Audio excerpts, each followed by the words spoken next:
Hi everybody, it's Honest John again. Now, it's been said that a prosecutor can get a grand jury to indict a ham sandwich. Well, we now have the closest thing ever to that in the indictment of Rick Perry.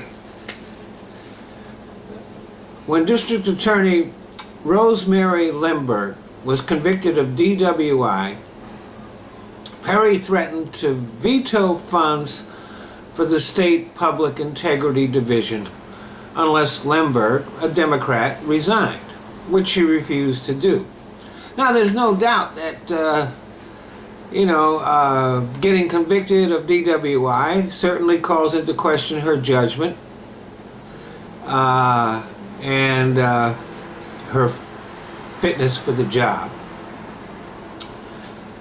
And it was perfectly legitimate for Perry to call for her resignation. However, being a Democrat, I'm sure she didn't want to see Perry appoint a Republican to replace her. Especially since they were in the middle of investigating the Cancer Prevention and Research Institute for corruption, which is one of Rick Perry's favorite projects. I'm sure that if he had appointed a successor, that investigation would have been called off. But it is perfectly legal for him to call for her resignation. It's perfectly legal for her to say no. It's also perfectly legal for him to use his veto power as governor. Any governor has that right. But it is illegal to try to use that veto power to pressure an elected official to resign. Of course, Perry, not being the brightest bulb in the bunch, didn't take that into account. He was saying these things right in public so everybody could hear them.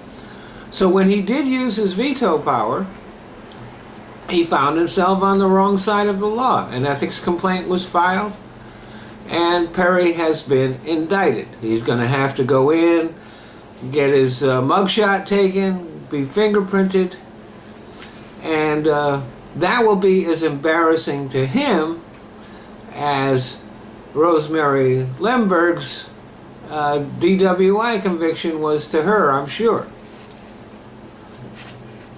Now, Perry's defenders say that this indictment is political, an attempt to derail his presidential ambitions. But that's pretty there's no need for that, because Perry derailed his presidential ambitions with his primary campaign 3.5 years ago.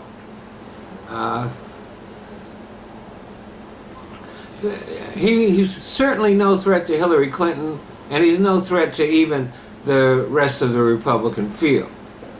He has as much chance of becoming president as that same ham sandwich does of being the main course at a bar mitzvah.